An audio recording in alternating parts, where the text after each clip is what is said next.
A Navy SEAL collapsed in a lakeside diner, his hand trembling beside a half-eaten sandwich. Everyone thought he was just tired from the road, until the FBI agent's German Shepherd refused to move. The dog heard weakness slipping into silence before any human understood. Then the SEAL whispered one name that froze the FBI agent's heart. "If you believe God sends help before hope disappears, leave amen." Brightwater Falls, Michigan, woke the way old lake towns often do. Slowly, gently, as if the morning itself had manners. Sunlight spread across the blue water in long silver ribbons. Pine trees stood behind the wooden houses like patient guardians. White porches held rocking chairs, hanging flower baskets, and American flags that moved softly in the northern breeze. Down by the dock, two elderly men argued over fishing bait with the seriousness of kings debating the fate of nations, while a woman in a yellow cardigan walked her little terrier past the bakery, promising him a biscuit if he behaved like a gentleman. The terrier did not appear interested in becoming one. To anyone passing through, Brightwater Falls looked like a place untouched by darkness. It had a church bell that rang at 9, a cafe where the waitress knew every widow's pie preference, and a lake so calm it seemed to forgive people before they even confessed. But FBI agent Mara Ellison had learned that peaceful places could hide secrets better than noisy ones. Mara was 30 years old, tall and slim, with fair skin that burned easily in summer and sharp gray-green eyes that missed very little. Her dark brown hair was pinned in a low bun, practical rather than pretty, though the loose strands around her face softened her serious expression. She wore a dark navy FBI jacket, black field pants, and the quiet look of someone who had trained herself not to react too quickly. Mara was not cold, though strangers often mistook her for that. She had simply seen enough false smiles to wait before trusting warm ones. Years earlier, a failed investigation involving illegal weapons had taken her older brother from the family table, and since then she carried her grief like a folded letter inside her chest, never displayed, never forgotten. Beside her in the government SUV sat Orion, her 5-year-old German Shepherd, K9. Orion was large, muscular, and dignified, with a sable coat marked by a black saddle and golden-brown highlights along his neck and legs. His ears stood high, always listening, while his amber eyes held a solemn intelligence that made people lower their voices around him without knowing why. Orion was trained to track scent, detect hidden materials, and hold steady under pressure. But Mara believed he had another gift, one no manual had ever named. He sensed fear the way some creatures sense storms before the clouds arrive. Their assignment in Brightwater Falls did not look dramatic on paper. Mara had been sent to review suspicious charity transactions connected to animal rescue organizations across the northern states. The numbers were strange but quiet. Too many dogs listed as adopted, transport costs far higher than expected, donations passing through tiny companies before landing in accounts connected to a place called Silver Mercy Ranch. No sirens, no dramatic warning. Just columns of figures behaving like people with something to hide. Silver Mercy Ranch sat 15 minutes outside town on a sunny hill where wildflowers grew along the fence. A painted sign showed a golden paw print beneath the words, "Healing dogs, healing heroes." The front lawn was trimmed with almost military neatness. A few healthy dogs moved through training exercises with volunteers in clean blue shirts. To a visitor, it looked less like a rescue facility and more like a postcard about kindness. Lillian Crow greeted Mara at the front office with both hands extended. She was in her mid-50s, slender, with creamy skin, pale blonde hair styled in a soft shoulder-length wave, and blue eyes that seemed practiced in looking compassionate. She wore a cream sweater, tan slacks, and a small silver necklace shaped like a paw print. Her voice was warm enough to butter toast. In the town, Lillian was beloved. She spoke at church events, hosted fundraisers for veterans, and appeared in local newspapers with rescued dogs resting their heads in her lap. She had the polished tenderness of someone who knew exactly where the camera would be. "Agent Ellison," Lillian said, smiling at Orion. "And this must be your handsome partner."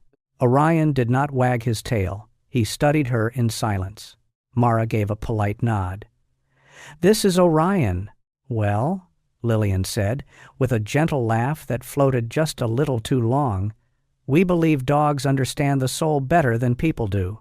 Mara looked toward the training yard, where a young Labrador followed a volunteer through orange cones. "Sometimes they do." Lillian led them through the visitor building, the adoption room, and a therapy space filled with soft rugs, framed thank-you letters, and photographs of smiling veterans holding dogs. Everything smelled of lemon cleaner and fresh cedar. Everything was arranged to reassure, yet Mara felt the old warning rise in her, a quiet pressure beneath the ribs.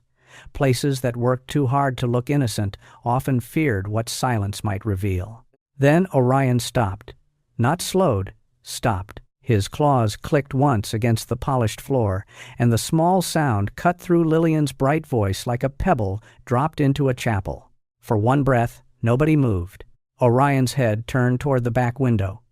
Beyond it, past the clipped grass and the cheerful training yard, stood an old red barn with weathered boards and a patched tin roof. A narrow dirt path led to it, partly hidden by stacked hay pallets. Orion's ears angled forward. His body grew still, not with aggression, but with attention so complete it seemed the whole room had leaned with him. Lillian's smile tightened. "That building is closed for repairs. Old flooring, loose beams. Nothing worth seeing, I'm afraid." Mara watched Orion. He gave no bark, no command response, only a low breath through his nose, as if he had caught a scent too old for the living and too present to ignore. "Repairs?" Mara asked. "Yes. We're hoping to convert it into additional storage before our Veterans Appreciation event." Lillian's voice brightened again, quick as a curtain pulled over a window. "Would you like to see the therapy garden? It's our pride and joy." Mara did not push. Not yet. She had no warrant, no probable cause, only a dog's silence and a woman's sudden need to talk about flowers. Law had its gates, and Mara knew better than to climb them too early. She let Lillian guide her outside, past raised garden beds, a white gazebo, and benches engraved with donors' names. The place was beautiful. That was the problem. Its beauty felt arranged over something that had never been allowed to breathe. Near the far fence, a box truck sat half-hidden behind the barn. Its side read, "Northline Freight and Feed," in faded green letters. Mara recognized the name from the financial records. Livestock supplies, feed deliveries, rescue transport services, all perfectly ordinary, until one noticed how often the invoices circled back to Silver Mercy Ranch. The driver, a broad-shouldered man in a gray cap, closed the rear door quickly when he saw Mara looking. He did not wave. Lillian followed Mara's gaze. "They bring food and equipment twice a week. We try to keep good local partnerships." "Of course," Mara said. Orion stared at the truck, then at the barn, then back at Mara. His amber eyes were steady, and in them she saw the old language between them. Not proof, not yet, but a warning.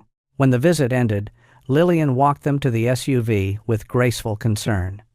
"I hope your review shows how much good we do here, Agent Ellison.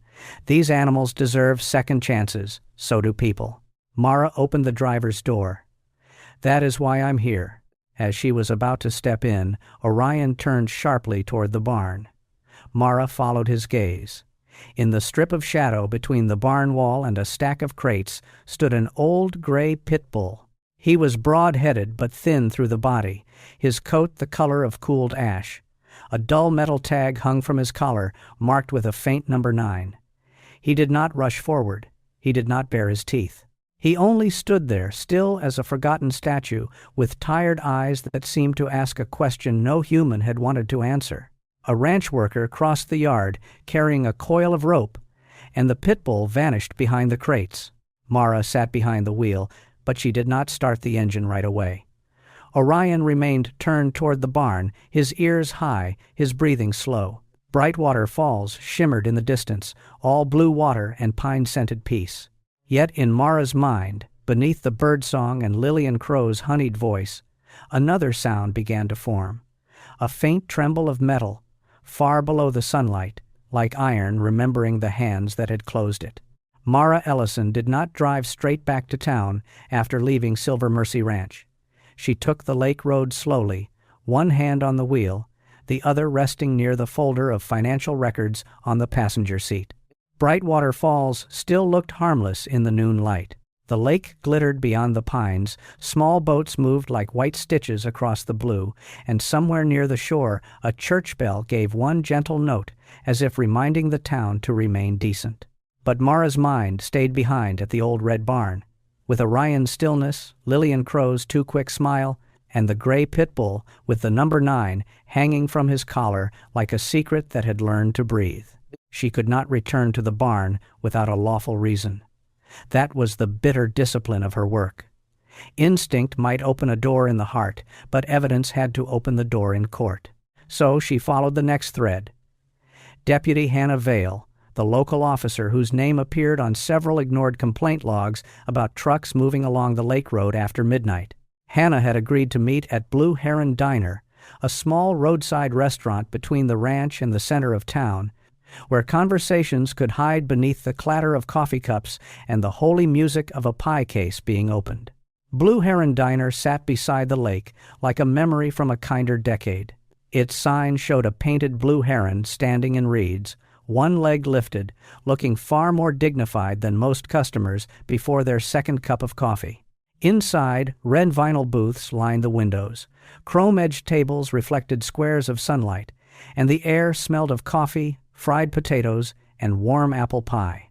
A few older men sat at the counter discussing fish with the seriousness of courtroom witnesses. Behind the register stood Mabel Whitaker, the owner, a woman in her early 60s with a round face, silver-brown hair pinned under a blue scarf, and kind eyes made tired by years of remembering everyone's usual order.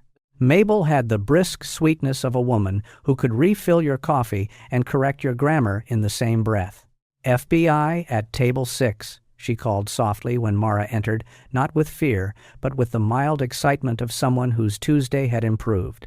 Orion came in at Mara's side, calm and professional. The diner kept a rear booth available for state troopers, sheriff's deputies, and K-9 handlers who passed through during winter patrols, so no one protested. Orion, a 5-year-old German shepherd with a strong sable body, black saddle marking, golden brown highlights, upright ears, and solemn amber eyes, took his place beside Mara's boot. He lowered his head but did not sleep. His nose moved once, twice, reading the room in a language older than menus. Deputy Hannah Vale arrived a few minutes later. She was 28 or 29, compact and strong, with sun-browned skin, dark blonde hair pulled through the back of her deputy's cap, and watchful hazel eyes that seemed older than her face.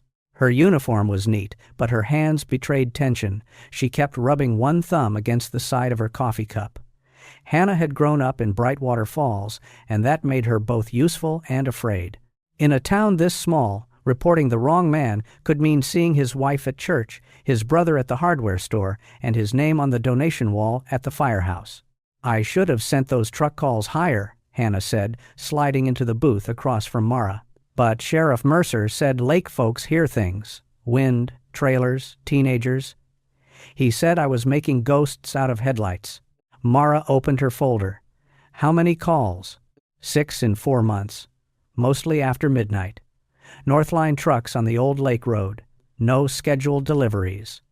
Hannah looked toward the window, where the lake shone too beautifully to be accused of anything.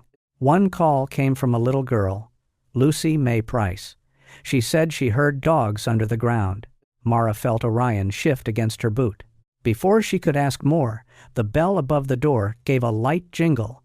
A man stepped in carrying a duffel bag over one shoulder. He was tall, broad through the chest, and moving with the careful economy of someone trained to waste no strength. He had short, dark hair, roughened by travel, light stubble along a square jaw, and blue-gray eyes shadowed by exhaustion. His skin was weathered from sun and wind, and there was a stiffness in his shoulders that suggested old discipline rather than comfort. He took the booth near the window, facing the door by habit. Mara noticed that. People who sat that way had usually learned to watch exits for a reason. Mabel brought him coffee and a turkey club sandwich. "Back in town, Cole?" The man gave a tired smile. "Just for a visit. Your father know you're coming?" His smile faded a little. That's what I'm trying to find out. Cole Barrett ate slowly at first. He looked like a man who had crossed too many miles on too little sleep. Mara returned her attention to Hannah, but Orion did not settle. His ears twitched, his nose lifted. He looked not toward the kitchen, not toward the door, but toward Cole's booth. Then a glass struck the floor and shattered, the sharp sound slicing through the diner's warm murmur so suddenly that every fork paused halfway to every mouth. For one suspended second, the place became very still. Cole Barrett gripped the edge of his table. His face had gone pale, a grayness washing beneath the tan of his skin. One hand pressed against his stomach, the other tried and failed to steady the coffee cup tipping beside him. The sandwich sat half-eaten on the plate. Melted ice crawled across the tabletop in little shining streams. Someone at the counter muttered that the man might be drunk, but Orion was already on his feet, moving with urgent quiet toward the booth. Mara followed. "Sir, can you hear me?" Cole blinked as though her voice came from the far side of a storm. "Food," he managed, barely above a whisper. "I think... food." His knees buckled when he tried to stand. Mara caught his shoulder and guided him down before he could fall hard. Hannah cleared the nearby space, firm but calm, telling people to step back. Mabel came from behind the counter with both hands at her mouth, her face suddenly stripped of all diner cheer. "Oh, Lord have mercy," Mabel whispered. "Cole, honey, stay with us." Mara checked his pulse, asked about allergies, medications, chest pain, anything that would help. Cole's breathing was uneven, his skin damp with cold sweat. Orion stood close but did not crowd him. The dog's amber eyes remained fixed on Cole's face, and he gave one low, worried sound that made Mara think of a church bell heard through fog. "Call 911, Mara said. "Keep the plate, the cup, the receipt, everything from this table. Not as crime evidence. For medical review, in case anyone else gets sick." Mabel nodded quickly, guilt already gathering in her eyes. "We had a power flicker after the storm. I thought the cooler came back fine." "Just keep everything separate," Mara said, softer now. "We'll sort it out." Cole's wallet had slipped partly from his jacket pocket. Mara used it only to identify him for emergency responders. Inside was a military ID. Navy. The name read, Cole Barrett. A small challenge coin lay tucked behind the card, worn smooth at the edges from years of handling. Mara glanced at Hannah, whose face changed at once. "Barrett?" Hannah said quietly. "Ethan Barrett's son?" Cole opened his eyes at the name, but the effort was too much. "My father," he whispered. He didn't answer. The ambulance arrived within minutes, though the wait felt longer. The paramedic, a lean man with a sandy mustache, confirmed that Cole's symptoms fit a severe foodborne reaction worsened by dehydration and exhaustion. He had driven long hours, slept little, and likely arrived already worn thin. The sandwich had not created the soldier's weakness out of nothing. It had simply found the crack in the armor. At the small clinic near the lake, Cole was treated with fluids and monitored. By late afternoon, color had begun to return to his face. He looked embarrassed when he woke, which Mara found oddly humanizing. A Navy SEAL could face storms, missions, and the hard edge of the world, yet still be humbled by a spoiled lunch. There was a lesson in that somewhere, and she suspected Mabel Whitaker would be telling it for years. Cole studied Mara from the clinic bed. "You the one who helped me?" "Orion found you first," Mara said. His eyes moved to the German shepherd sitting beside the wall, regal and quiet. "Then I owe him the bigger thank you. Most people do." Cole almost smiled. Then worry returned. "I came back to see my father, Ethan Barrett. He's been hard to reach. 2 days. No calls, no messages. That isn't like him. Not anymore." Mara felt the name settle into her like a stone dropped in deep water. Ethan Barrett. Not a suspect, not a headline, just a faint signature on old transport records connected to Northline Freight and Feed. A logistics employee. A man who had once confirmed weights and routes for the same company whose truck she had seen behind Silver Mercy Ranch. She kept her voice even. "Your father worked for Northline?" Cole's expression sharpened despite his weakness. Years ago. Why? Mara did not answer immediately. Outside the clinic window, Brightwater Falls glowed in the late sun. The town still looked gentle. The lake still looked clean. But in Mara's mind, the sound from the old barn returned. Not loud, not proven, only a faint tremble of iron beneath the floorboards of everything. The food poisoning at Blue Heron Diner was not an attack. No hidden enemy had reached across the counter and planned Cole Barrett's collapse. It was an ordinary accident, born from a faulty cooler, a long drive, and a tired man's bad luck. But destiny has never needed grand entrances. Sometimes it walks in wearing travel dust, orders a sandwich, and falls just close enough for a good dog to hear the soul slipping softly towards silence. And when Cole spoke his father's name, Mara understood that the accident had opened a door no one at Silver Mercy Ranch wanted her to find. Cole Barrett was released from the clinic the next morning with a pale face, a stubborn jaw, and the embarrassed silence of a man who would rather cross a stormy sea than be remembered as the fellow defeated by a turkey sandwich. He stood beside the clinic window in a gray t-shirt and worn field jacket, tall and broad-shouldered, his dark hair still messy from sleep, light stubble shadowing the hard lines of his face. His blue-gray eyes held the guarded focus of a Navy SEAL, but when Mara asked about his father, something in him softened, like a lantern seen through rain. Ethan Barrett, he explained, had worked for years as a logistics supervisor for Northline Freight and Feed. To Cole, Northline had always seemed ordinary. Feed deliveries, farm equipment, crates, rescue transport, the dull machinery of rural business. Ethan had been a quiet man, square-handed and weathered, more comfortable fixing a boat motor than explaining his worries. He had a habit of protecting people by saying very little, which, Cole admitted, had often felt like distance instead of love. Mara did not let Cole join the investigation. She made that clear before his pride could dress itself in boots and walk into trouble. "You are a family member," she told him, "not an agent." Cole did not like it, but he was too weak to argue with dignity, and Orion gave him a slow look from beside Mara's leg, the sort of look old judges might have admired. So Cole gave her what he could: dates, old job titles, the fact that Ethan sometimes came home smelling of diesel and cold metal after late Northline shifts, and one memory that seemed small until Mara wrote it down. Months earlier, Ethan had stopped taking calls whenever Silver Mercy Ranch appeared on the local news. He would turn the television off and say only, "Some good deeds ask too loudly to be believed." Back at her temporary office inside the county annex, Mara compared Ethan's name with the records. He was not listed as an owner or major suspect. His presence was quieter than that. A faded employee code, a signature approving weight logs, initials beside transport receipts from months ago.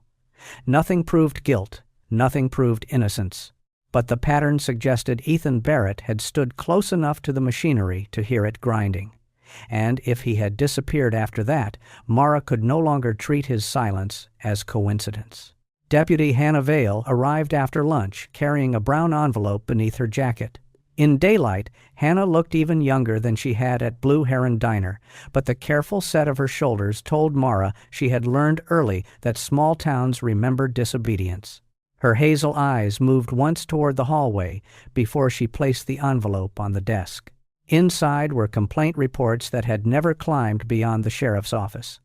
Lake residents hearing dogs late at night, 2 sightings of Northline refrigerated trucks on the old road after midnight, and 1 handwritten note from a child named Lucy Mae Price. Lucy Mae had claimed she heard scratching beneath the old barn at Silver Mercy Ranch. The note was written in purple pencil with a small heart over the I in her name. She was 8 when she called, Hannah said quietly. Her mother apologized afterward, said Lucy had a big imagination. Mara read the note twice. Did anyone check? Hannah's mouth tightened. Sheriff Mercer said children hear monsters where adults hear pipes. That was not enough by itself. But combined with Orion's reaction, the strange adoption numbers, the Northline receipts, and Silver Mercy's restricted barn, it gave Mara a lawful reason to request a supplemental welfare inspection focused on animal housing and transport conditions. She did not feel triumph when the approval came through. She felt the steady pressure of a door about to open. By late afternoon, Mara returned to Silver Mercy Ranch with Hannah, Orion, and Warren Pike, the county animal control officer. Warren was a heavy-set man in his late 40s with kind brown eyes, a sunburned nose, and a careful way of moving around animals, as though every creature deserved to decide whether he was welcome.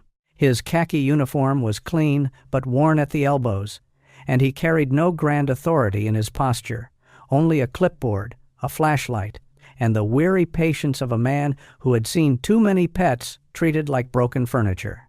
When he met Orion, he dipped his head respectfully. "That one knows more than we do," he murmured. Lillian Crow received them at the front office with a smile so smooth it might have been painted on porcelain. She wore a pale blue cardigan today, her blonde hair pinned neatly behind one ear, her paw-print necklace catching the sunlight. "Another visit already?" she asked, her voice warm enough for guests and sharp enough for Mara to hear the edge beneath it. "I hope we are not becoming the villain in someone's paperwork." "Routine follow-up," Mara said. "Of course. We love transparency here." Orion did not look at her. He looked beyond her. They passed the therapy room, the adoption wall, and the garden benches without incident. The healthy showcase dogs barked playfully from the yard, bright-eyed and clean. But Orion walked as if pulled by a thread beneath the earth. When they reached the old barn, Lillian stepped lightly in front of the path. "As I said before, this structure is under repair." Warren looked at the barn door. "Then we need to verify no animals are being housed inside." For the first time, Lillian's expression faltered. Only a blink, only a breath. But Mara saw it. Inside, the barn smelled of hay, dust, and something hidden beneath disinfectant. Sunbeams slipped through cracks in the boards, turning the air gold. Old feed sacks were stacked too neatly against one wall. A rubber mat covered the center of the floor. Orion walked to it and stood still, nose down, ears lifted. Hannah knelt beside the mat and ran her fingers along its edge. A thin metallic tap rose from below the floor. One small sound, hollow and lonely, followed by a silence so deep even the flies seemed to stop moving. Hannah froze. Warren lifted his flashlight. Lillian whispered, "Old pipes." But there were no pipes shown on the building diagram Mara had reviewed that morning. Together, Hannah and Warren pulled back the mat. Beneath it was a trapdoor cut into the boards, painted and weathered to blend with the floor. The ring handle had been tucked into a shallow groove. Mara looked once at Lillian, whose face had gone pale beneath her careful makeup, then opened the door. Cold air breathed upward. The stairs were narrow and steep. Warren descended first with his flashlight, Mara behind him, Orion close at her heel, Hannah following with one hand resting near her radio. The basement beneath the barn was larger than it should have been. The walls were lined with old insulation panels, the kind that swallowed sound. A generator hummed somewhere beyond a partition, low and steady, like a machine trying to bury a secret beneath its own heartbeat. Along both sides of the room stood rows of iron cages. Some were empty. Some held bowls. Some bore small metal tags with numbers and letters scratched into them. IC4, IC7, IC9. Mara did not let herself rush. She photographed. She documented. She breathed through the ache rising in her chest. The place was not merely neglected. It was organized. That frightened her more. Cruelty in chaos was one thing. Cruelty with labels and records was another.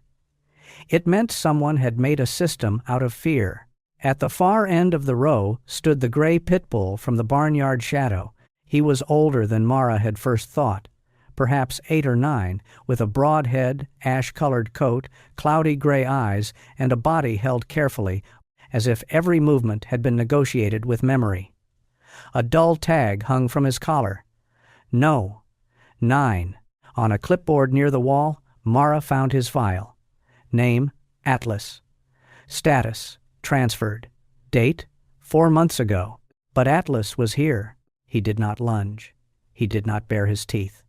He stood in the corner of the cage, watching them with tired dignity. Orion stepped forward until his nose was inches from the bars. The two dogs looked at each other, one shaped by discipline and trust, the other by a long season of sorrow. Orion gave a soft breath. Atlas blinked once, slowly, as if the sound had reached a place in him no hand had touched in years. Warren's voice broke the silence. This dog was marked gone. So were the others, probably, Hannah said, her voice shaking now, but not from fear. Lillian's voice floated down from the stairs. Those animals are isolated for public safety. Some dogs cannot be placed. Mara turned toward her. Then why falsify the records? No answer came. Mara called for additional animal welfare support and federal evidence response. The basement would be sealed. The dogs would be assessed properly, carefully, without spectacle. Lillian began speaking faster, using words like liability, misunderstanding, aggressive history, and charity burden. Hannah, who had once let reports die in a drawer because powerful men told her to, stood at the bottom of the stairs and said, "Ma'am, step back." It was the first time Mara heard authority in her voice. When Atlas was finally brought up from the basement, Warren moved slowly, speaking to him in a low, steady tone. Orion walked beside the old pit bull, not touching, not crowding, simply keeping pace. Sunlight spilled across the barn doorway. Atlas paused when it reached his face. His gray eyes narrowed, then opened again, and for one fragile second he looked less like a creature being removed from evidence and more like a pilgrim stepping out of a cave. Mara stood above the open trapdoor and looked down at the iron cages below. She had come to Brightwater Falls following numbers on paper. Now the numbers had become walls, collars, false records, and a dog named Atlas, who had been declared gone while still breathing beneath the floor. This was no longer just charity fraud. Something larger had been buried under the town's bright lawns and church bells. A choir of iron had been waiting in the dark, and every cage had carried its own silent note. By the next morning, Silver Mercy Ranch no longer looked like a postcard about kindness. It looked like a stage after the curtain had torn. Federal evidence technicians had sealed the old barn. County animal welfare staff moved quietly through the property, documenting every dog, every file, every transport crate that did not match the paperwork. Lillian Crow had retreated behind her lawyer's voice and stopped speaking in warm little speeches. The therapy garden still held its white benches and painted stones, but Mara Ellison no longer saw peace there. She saw decoration laid over a wound. The case had changed shape overnight. What began as suspicious charity money had opened into false adoption records, interstate transport questions, and the strong possibility that Silver Mercy Ranch was not the engine of the crime, but its painted front door. The deeper machinery sat elsewhere, hidden behind invoices and fuel logs, behind companies with clean names and dirty arithmetic. Northline Freight and Feed now mattered more than ever. Cole Barrett arrived at the county annex wearing a dark jacket over a plain gray shirt, still pale from the food poisoning, but steadier on his feet. His broad shoulders filled the doorway, and his blue-gray eyes carried the tight impatience of a man trained to move toward danger and now being told to sit still. He had shaved, but a faint shadow remained along his jaw, making his face look older than 34. He asked to help before he even sat down. "No," Mara said. Cole stared at her. "That was quick." "It needed to be. My father is missing." "And that makes you emotionally involved, not deputized." Mara kept her voice even. Orion sat beside her chair, amber eyes moving between them like a wise old pastor listening to two stubborn parishioners. "You can tell me what you know. You can identify places, habits, names, but you do not enter scenes, handle evidence, or follow anyone." Cole's mouth tightened, but the anger did not last. He looked down at his hands. They were large, scarred in the small, ordinary ways of hard work and harder service. "If I make one wrong move, I could hurt the case." "Yes?" He nodded once, then asked. So Mara did. Cole spoke of Ethan Barrett, not as a heroic shadow, but as a complicated man. Ethan was in his early 60s, tall once but stooped with age, with weather-browned skin, silver hair that refused to stay combed, and hands permanently marked by grease, rope burn, and lake winters. He had worked logistics for Northline Freight and Feed for years, checking weights, routes, fuel use, and delivery confirmations. He was quiet with neighbors, polite with strangers, and emotionally clumsy with his own son. After Cole's mother passed away, Ethan had become even more withdrawn, choosing boat repairs and long drives over conversations that required the heart to undress. Cole admitted he had mistaken that silence for indifference. He never said much. If something hurt, he fixed a hinge or sharpened a knife or changed the oil in the truck. That was his language. He gave a tired half smile.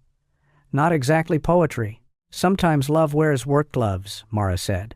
Cole looked at her then, surprised by the softness in the answer. They drove to Ethan's old house near Cedar Lake, with Deputy Hannah Vale following in her cruiser to keep the search properly witnessed.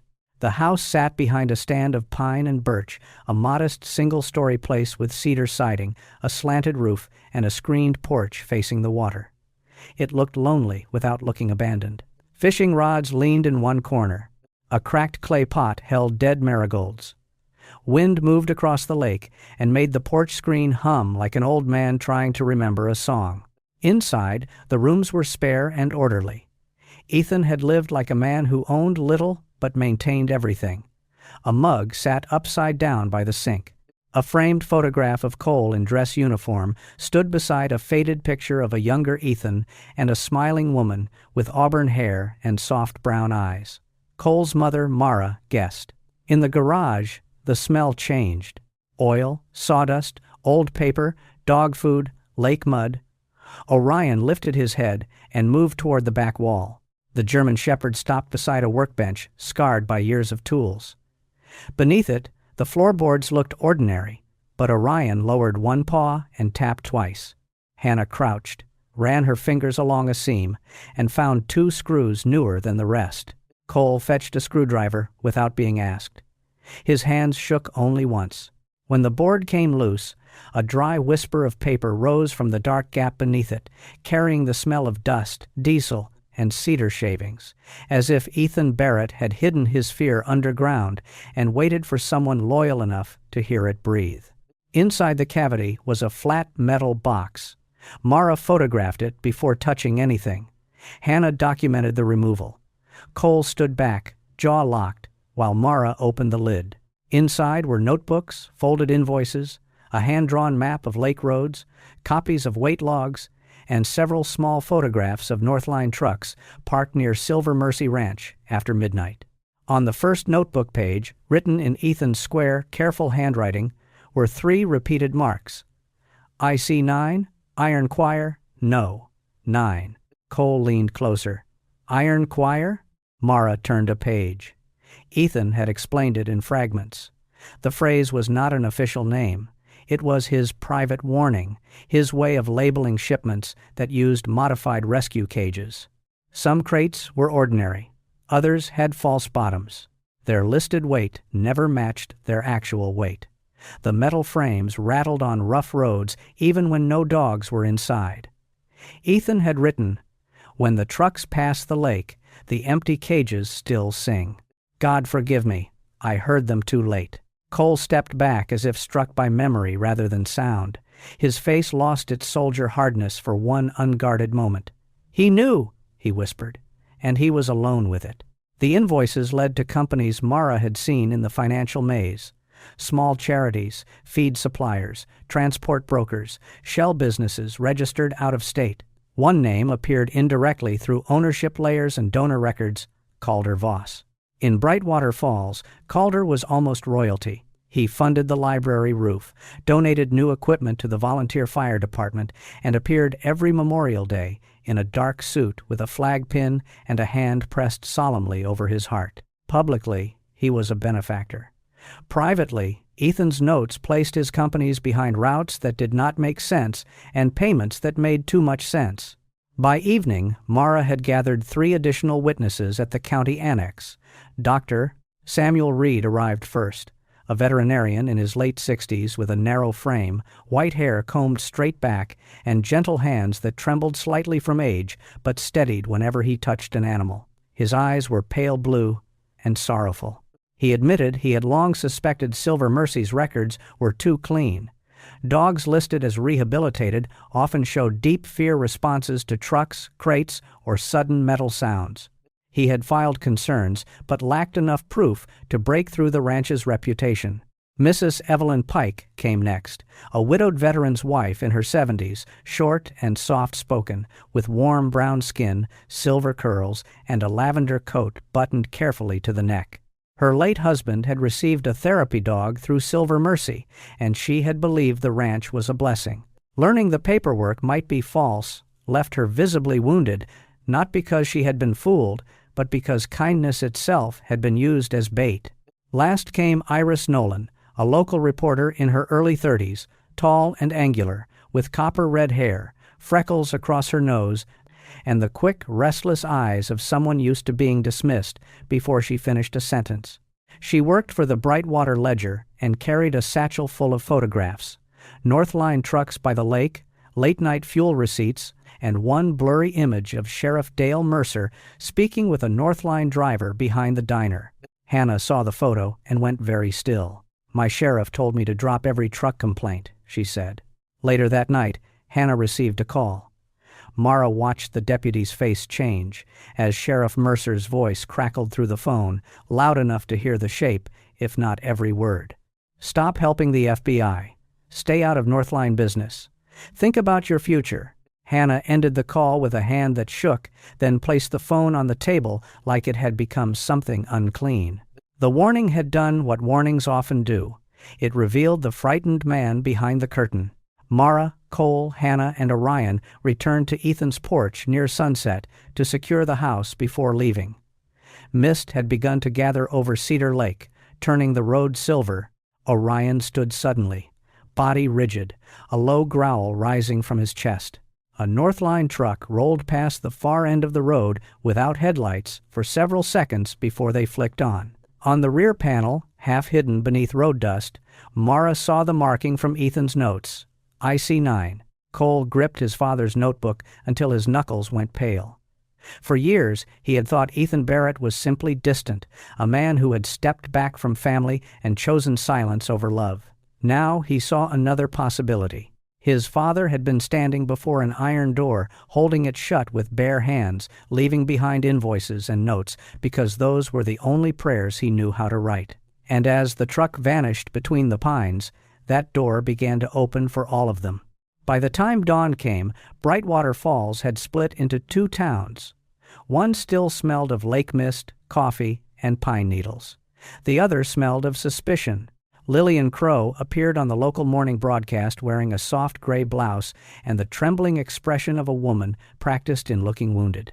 Her pale blonde hair was pinned back neatly, her eyes red at the edges, and her voice carried that polished ache people often mistake for truth. She told viewers that Silver Mercy Ranch had always served veterans, widows, and abandoned animals. She said the FBI had misunderstood isolation rooms, misread old records, and frightened creatures already burdened by hard lives. Behind her, on the screen, a photograph showed her kneeling beside a golden retriever under a banner that read, "Healing is our mission." Mara Ellison watched the interview from a temporary federal workspace inside the county annex. She did not flinch when Lillian dabbed her eyes. Mara had learned that tears could be holy, but they could also be stage lighting.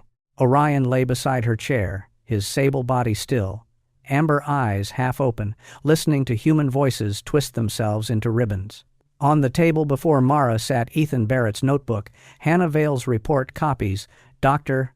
Samuel Reed's veterinary concerns, Iris Nolan's late-night photographs, and Mrs. Evelyn Pike's statement about the therapy dog that trembled whenever a Northline horn sounded near the diner road. Deputy Hannah Vale stood near the window, uniform crisp but face pale from a sleepless night. She had received 2 more calls from Sheriff Dale Mercer before sunrise. "Stop helping.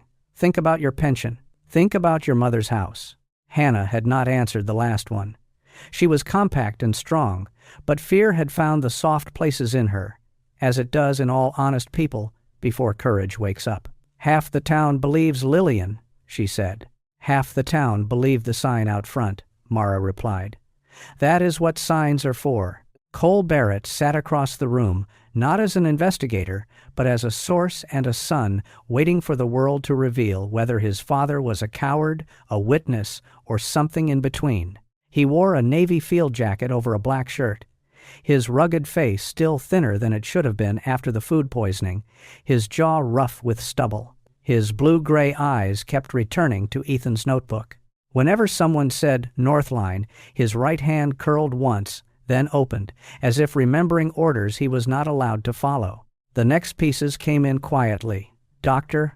Reed, the elderly veterinarian with pale eyes and careful hands, confirmed that several dogs supposedly transferred from Silver Mercy never arrived at the clinics listed in the files. Iris Nolan, copper-haired and sharp as a matchstick, brought printed photographs from 3 nights. Northline trucks turning toward the old ferry warehouse when no delivery was scheduled. Mrs. Evelyn Pike, small in her lavender coat, gave her statement with shaking dignity. Her late husband's therapy dog, she said, had been gentle with thunder, fireworks, and hospital machines, but the sound of a Northline horn made the poor animal crawl beneath the kitchen table. Atlas became another kind of witness, though Mara never treated him like one in a legal sense. The old gray pit bull was being held at a temporary animal care room behind the county facility under Warren Pike's watch. Atlas was thin, cautious, and silent, with cloudy gray eyes and a number 9 tag now sealed in evidence. When Warren played ordinary truck sounds, Atlas barely moved. But when Iris's recording of a Northline horn came through the speaker, his body lowered at once, not in anger, but in memory. Orion watched him closely, then walked over and stood between Atlas and the speaker until Warren turned it off. The horn's last note faded, and for one breath the room held only the sound of Atlas's trembling collar tag, one tiny metal chime in the quiet, soft enough to be missed, heavy enough to make every person stop speaking. Mara wrote nothing for several seconds. The sound did not prove a crime. It did something more human and less useful to a court. It told them that fear had a memory. Then Warren brought out a transport cage recovered from Silver Mercy's barn. Atlas would not go near it. Orion circled the cage once and stopped at the lower seam. The bottom panel sat half an inch higher than it should have. Later, when technicians examined similar cages listed under Northline's rescue transport invoices, they found the same modification: false bottoms, cleanly built, made to hide small items beneath bedding, feed sacks, and paperwork. Cole helped only where Mara allowed him. He read Ethan's notes and explained how his father marked irregular weight reports. IC did not simply mean iron cage, Ethan had written. It was his private shorthand for shipments whose listed purpose did not match the route, the weight, or the timing. No, 9 appeared repeatedly beside late-night runs to the old ferry warehouse by the lake. Cole's voice grew quieter as he read. He knew which ones were wrong, he said. He just didn't know how far it went. Hannah did. At noon, she brought Mara a recording from her phone. Sheriff Mercer's voice filled the room, low and threatening under the buzz of poor signal. Calder has done more for this town than any federal badge ever will. You bury this, Hannah, or you bury your career. Then another voice, older and smoother, came faintly in the background. It was not enough for a public accusation, but Iris recognized it from years of town council fundraisers. Calder Voss. Calder had not yet appeared in person. That made him more dangerous. Men like him rarely stood beside dirty work. They stood beside flags, library plaques, and smiling children. They let other people hold keys, drive trucks, sign forms, and cry on television. The warrant for the old ferry warehouse came through just before dusk. The building sat north of town, where the road narrowed between cedar trees and the lake, pressed close to the land. It had once stored fishing equipment and ferry parts before the county sold it to a company tied through 3 layers of paperwork to Northline Freight and Feed. The FBI team moved with quiet precision. Mara kept Orion at her side. Hannah stayed back but visible, no longer hiding. Cole remained at the command vehicle, tense as a tied rope, allowed only to identify landmarks from Ethan's maps. Inside the warehouse, the air smelled of cold oil, damp wood, and feed grain. Rows of transport cages stood along one wall. Some held blankets and falsified adoption packets. Others were empty. Orion moved down the row, nose working, body low. At one large crate marked IC9, he stopped. Mara signaled the evidence team. The bottom panel came up with a dull wooden groan. Beneath it were tightly wrapped bundles of cash, sealed drives, account lists, and small mechanical components packed inside labeled feed containers. No spectacle, no shouting, just the quiet, terrible neatness of an operation built by people who trusted paperwork more than mercy. At Silver Mercy Ranch, federal agents intercepted Lillian Crow before she could remove file boxes from her private office. Her soft voice had sharpened into panic. Sheriff Mercer was placed on administrative leave after Hannah's recording was formally submitted. Calder Voss remained absent, but his absence no longer protected him. The drives from the warehouse began tying his charities, shell companies, and Northline routes into a single dark braid. Late that night, Mara, Cole, and Hannah stood in the annex while a digital evidence specialist opened the first recovered drive. Folders filled the screen. Invoices, transport logs, donor accounts, scanned IDs. Then Mara saw one labeled Barrett. E. Cole stepped closer, all color draining from his face. Inside were not only weight logs or scanned signatures, there were photographs of Ethan Barrett in a private care facility far from Brightwater Falls, seated near a window under another name, thinner, older, but alive enough for hope to hurt. Cole did not speak. His hand went to the back of the chair as if the room had shifted beneath him. Mara looked at the image, then at the son who had spent years mistaking silence for abandonment. Outside, the lake wind moved against the windows. Inside, the iron choir had changed its tune. For the first time, it was not only singing of what had been hidden, it was singing of someone who might still be found. The folder labeled Barrett E changed the sound of the room. Only minutes earlier, the county annex had been full of keyboards, radio updates, and paper cups of old coffee. Then Ethan Barrett's photograph appeared on the screen, and everything seemed to draw inward. Cole stood behind Mara's chair, one hand gripping the backrest, his face drained of color. The man in the photograph was thinner than the father Cole remembered, his silver hair longer, his shoulders folded beneath a faded cardigan. He sat by a window in a private care facility, looking toward a garden he did not seem to understand. The file named him Edwin Barlow, no family listed, cognitive decline noted, expenses paid through a charitable medical fund that led, by 3 quiet turns of paperwork, back to Calder Voss. Mara felt the old sorrow of cases like this, where a person was not hidden in a locked tower but erased with forms, signatures, and polite language. Ethan had not vanished into the wilderness. He had been placed where compassion itself became a curtain. Cole said nothing for a long moment. His blue-gray eyes stayed on the photograph. At last, he whispered, "He was alive while I was angry at him." Mara did not answer with comfort too quickly. Some pain needed space before mercy could enter. By dawn, FBI agents located the facility near the state line, a quiet private home called Willow Bend Rest Care. Its director, Janet Marsh, was a thin woman in her late 50s, with a narrow face, graying black hair pinned too tightly, and anxious hands that kept smoothing her cardigan. She was not a grand villain, only a frightened administrator who had accepted payments and paperwork without asking enough questions. The facility smelled of floor polish, oatmeal, and wilted flowers. In a sunroom facing a small garden, Ethan Barrett sat wrapped in a navy blanket. He was 63, though he looked older. His face was long and weathered, with deep lines around the mouth and eyes, the face of a man shaped by lake wind, diesel fumes, and regret. His silver hair fell across his forehead. His hands, once strong enough to repair engines and haul rope, trembled slightly on the blanket. When Cole entered, Ethan looked up with polite confusion. "Sir," Cole said, and his voice broke on that small word. Ethan's eyes moved over his son's face, searching but not finding.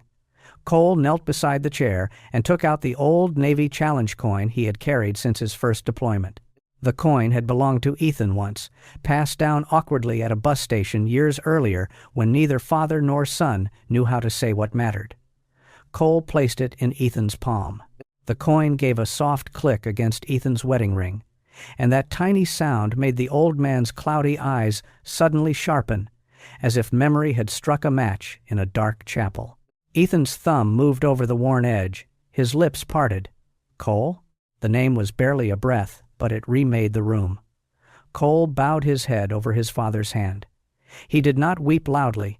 He did not speak like a man in a movie. He simply held on, as if the years between them had become a rope thrown across deep water. Ethan's memories came in pieces over the next hours. He confirmed what his notes had already suggested. Northline Freight and Feed had moved more than animal supplies. Silver Mercy Ranch had created false rescue records, adoption transfers, and charitable receipts. The modified cages concealed cash, small mechanical parts, and drives hidden beneath bedding and feed sacks. Calder-Voss had used shell companies and charity events to polish the surface while the deeper current ran beneath. Ethan admitted he had been slow to understand. At first, he thought the numbers were sloppy. Then he thought the company was cutting corners. By the time he realized the cages were part of a much wider operation, he had already signed records he regretted. So he began collecting proof. Before he could report it, Calder's people arranged for his removal under a false medical identity. Calder-Voss tried to leave Brightwater Falls before noon. He was taken into custody at a private airstrip north of town, dressed in a charcoal overcoat, his silver hair perfect, his jaw clean-shaven, his expression offended rather than afraid. Calder was a handsome man in his early 60s, tall, polished, and cold in the way marble is cold. Beautiful until one must sleep beside it. In his leather briefcase, agents found a false passport, cash, and a backup storage drive. Lillian Crow was arrested after investigators confirmed falsified adoption files and hidden transport records. Sheriff Mercer faced federal inquiry for obstructing complaints and accepting benefits tied to Calder's network. Northline's associated companies were frozen pending investigation. The town that had once applauded Calder's donations now watched men in federal jackets carry boxes out of offices he had paid to decorate. Silver Mercy Ranch did not become a sanctuary overnight. Evidence had to be processed. Court orders had to be signed. Animals needed careful placement. The law, unlike grief, moved in steps. Months passed. Winter came to Brightwater Falls, laying snow over the old barn roof. Spring returned with thawed roads, wet pine needles, and the first brave crocuses near the lake. 8 months after the arrests, a clean portion of the property was transferred to a legitimate rescue organization and renamed Ethan Barrett Memorial Animal Haven. Ethan was alive to see the sign installed, though he tried to argue his name was too much. Cole told him, with a dry smile, that arguing with court-approved paperwork was a family tradition best left behind. Mara returned for the opening ceremony in early summer. She wore no dress uniform, only her navy jacket and quiet expression, but people turned when she arrived with Orion at her side. Blue Heron Diner had sent pies, and Mabel Whitaker stood beside the refreshment table, silver-brown hair tucked under her blue scarf, telling anyone who would listen that the coffee was safe and the sandwiches had been humbled into obedience. Cole, healthier now, helped Ethan to a wooden bench facing the lake. The father and son did not speak constantly. They no longer needed to fill every silence with explanation. Some silences had become gentler. Atlas came last. The old gray pit bull had not transformed into a storybook miracle. He still startled at sudden metal sounds. He still preferred corners before open rooms. But he had learned to take food from Mara's hand, to walk beside Orion without lowering his head, and to lie in sunlight for minutes at a time. Warren Pike guided him on a loose lead, patient as ever. When the small crowd began to clap after the ribbon was cut, Atlas stiffened. His cloudy gray eyes widened. His body lowered. Orion moved before Mara could speak. The German shepherd stepped beside Atlas and lay down in the grass, calm and heavy as a furry mountain. Atlas looked at him. Then he looked at Mara. Then at Cole. Then at Ethan, sitting with the coin in his hand. Ethan leaned forward. "Atlas," he said softly. The old pit bull raised his head. For a long moment, the lake wind moved through the pines, and the whole morning seemed to wait with him. Then Atlas's tail moved once, only once, a small, uncertain sweep through the grass. But to Mara, it felt like bells after a long winter. She looked toward the education room, where one of the old iron cages now stood behind glass. It was no longer a prison, it was a witness. Children would see it and learn why kindness needed courage. Veterans would walk rescued dogs along the water. People who had once been fooled would return not as fools, but as builders of something better. Justice had not erased the past. It had given the future a door. Mara sat on the grass beside Orion as Atlas lowered himself nearby, close enough to share the sun. Cole stood behind his father's bench, one hand resting lightly on Ethan's shoulder. Across Brightwater Lake, morning light scattered like golden grain. The iron cages had finally fallen silent, and in their place, a softer music began to rise, the breathing of 2 dogs in the grass, the murmur of a father and son finding their way back, and the quiet promise of a town learning, at last, how to listen. In the end, this story reminds us that not every cage is made of iron. Some cages are built from fear, silence, shame, and the belief that no one will come. But love has a way of finding the locked places. Sometimes it arrives as a brave woman who refuses to look away. Sometimes it comes as a loyal dog with ears lifted toward a sound no one else can hear. And sometimes, by the grace of God, it comes at the very moment a tired soul is about to give up. Mara, Orion, Cole, Ethan, and Atlas each carried a wound that could not be seen from the road. Yet healing did not begin with grand speeches. It began with small acts of mercy. One person listening, one dog standing beside another, one son choosing forgiveness, one town learning that kindness must be more than a beautiful sign on a gate. That is a lesson for all of us. In daily life, we may not uncover hidden crimes or rescue a soul from a dark barn, but we are still given chances to do good. We can notice the lonely neighbor. We can speak gently to the tired cashier. We can protect animals who depend on human hands. We can choose patience when anger would be easier. We can refuse to turn away when something in our heart whispers, "This is not right." Animals are not objects. They are living souls entrusted to our care. A dog's loyalty is not something to use, but something to honor. When we love them well, they often teach us how to love better in return. They remind us to be present, to forgive, to trust again, and to believe that even after deep sorrow, a quiet morning can still come. Maybe that is one of God's gentle miracles. He places small messengers along our path, a dog who will not stop staring at a barn, a stranger who needs help in a diner, a father's name hidden in an old notebook, a wounded heart that still has one small light left inside. And when those pieces come together, we realize grace was moving long before we understood the story. So, let this story be a reminder. Do not underestimate one kind action. Do not ignore a quiet cry for help. Do not believe that anyone, human or animal, is beyond hope. The world becomes brighter when ordinary people choose compassion. If this story touched your heart, please share it with someone who loves animals, believes in second chances, or needs a little hope today. Leave a comment and tell us where you are watching from, or share the name of an animal who changed your life. And if you want more stories about courage, faith, loyal dogs, and the miracles that still find us in everyday life, please subscribe to the channel. May God bless you, protect your family, comfort every lonely heart, and watch over every animal waiting for a gentle hand.